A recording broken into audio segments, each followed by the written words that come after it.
You ever had one of those neighbors who just can't seem to stay in their own lane? Well, my Karen had a habit of taking things that weren't hers, and I'm not talking about my lawnmower or some stray Amazon package.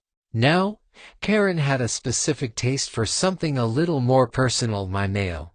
Asterisk before we continue, please subscribe to the channel and tell us where you are listening. Your support means everything. It all started about a year ago. I had just moved into this quiet, suburban neighborhood, the kind of place where everyone knows everyone. And there's an unspoken rule that if your grass gets too high, the HOA Homeowners Association will be knocking on your door faster than you can say lawnmower. But aside from that, it seemed like a peaceful enough place. My neighbors were friendly enough, and everything seemed like it would be the perfect place to settle in. That was, until Karen showed up. It wasn't an immediate issue. The first few weeks I lived here were pretty uneventful. My mailbox was a little further down the street than I'd like, but nothing major. It wasn't until I started noticing that a few letters I was expecting weren't showing up that I started getting suspicious. At first, I thought maybe the postal service was just messing up. It happens, right? So I gave it a week, then two, and still nothing. I figured, okay, maybe it's just a delay. I'll wait a little longer. But then it started to get weird. I noticed Karen walking past my mailbox almost every day, and I'm talking right past it. Not a casual stroll, but a deliberate slow pace, as if she were scanning the rows of mailboxes. It wasn't subtle. It was like she was looking for something. And then, a few days later, I saw her going back the other way, her hands empty, but the same weird intensity in her stride. I remember this moment so clearly. One morning, I was on my way to work, and Karen was standing by her mailbox, looking in the direction of mine.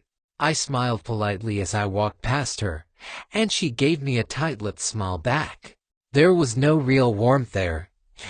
It wasn't long before I realized what was going on. My mailbox was always empty. I had expected a package delivery from Amazon, but it never came. I went into the post office to check if there were any delays, and the clerk confirmed that my package had been delivered, right into my mailbox. That's when I snapped. My mail was being stolen. I didn't have solid proof yet, but I was starting to connect the dots. The next morning, I took a different route to work and drove past Karen's house instead. And there it was. My Amazon package, sitting on her porch. At that moment, I felt a weird mix of anger and disbelief. I didn't want to assume the worst, but this was getting ridiculous. I knocked on her door. She answered with a smile that looked more forced than friendly. "Hey, Karen," I started, trying to keep it calm. "I think you have something of mine." She blinked, her smile fading slightly.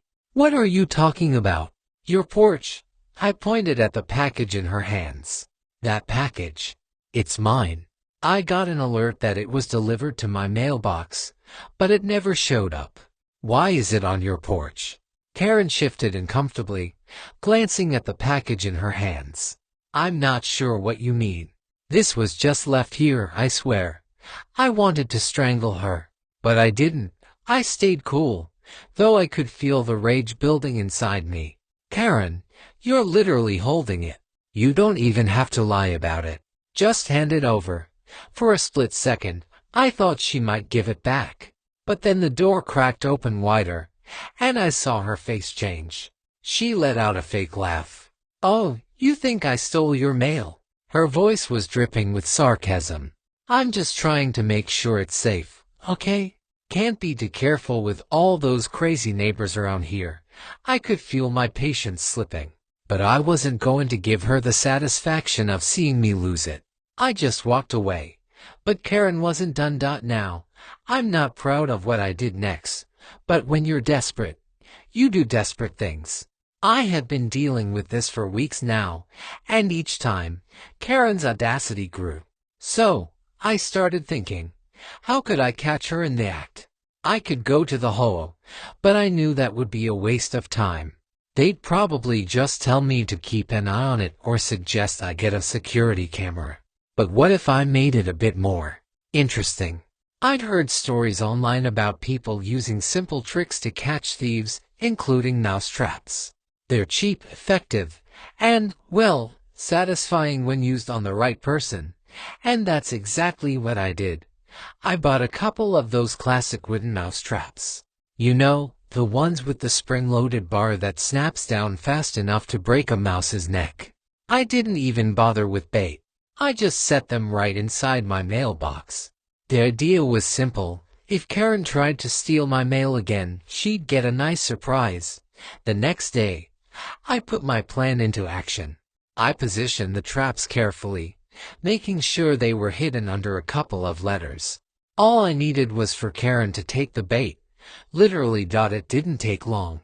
The very next day, I watched through my front window as she walked past my mailbox again, pretending to look for her own mail. And then she stopped.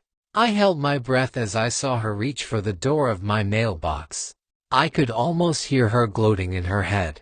She was about to get away with it again, but this time, she didn't. I heard the snap from inside my house, a loud, sharp noise that made me grin. I watched Karen pull her hand back quickly, her eyes wide in shock. She stared at the mousetrap for a few seconds, then glanced around like she wasn't sure if anyone had seen her. She had fallen for it. And I felt a tiny bit of justice. Later that evening, I heard a knock on my door. I opened it to find Karen standing there, looking flustered and holding her hand, which was wrapped in a cloth. "I need you to fix your mailbox," she snapped. "Your stupid trap just broke my finger." I raised an eyebrow. You mean the trap that stopped you from stealing my mail?" "Yeah, I'm not going to fix anything," Karen huffed. There was an uncomfortable pause before she said, "I know it was you." I crossed my arms. "Good. I hope it taught you a lesson." She glared at me, but I could tell she knew she was beaten. "You're going to regret this," she muttered. But I wasn't worried. The HOA wasn't going to take her side in this. She had no evidence that I had done anything wrong. That was the last time Karen messed with my mail. A few days later, I got a letter from the HOA. I'd already expected the usual warnings about trimming my hedge or repainting my mailbox. But no, this was something different. Apparently, Karen had filed a formal complaint about the dangerous trap I had set in my mailbox, and they were taking it seriously. But then, the HOA asked for my side of the story, and I sent them photos of the package Karen had taken from my porch, along with a few of her bizarre behavior. Long story short, Karen got an official warning, and a few months later, she moved out. Rumor has it, she was trying to get away from the stress of living in our neighborhood. But personally, I think she realized she couldn't keep her petty schemes going anymore. As for me, well, I still get my mail on time. And every now and then, I hear about Karen's new neighborhood. Funny how no one wants to live next to a real Karen. Moral of the story: if you mess with my mail, you mess with the wrong person. And next time, Karen, maybe think twice before you steal someone's package.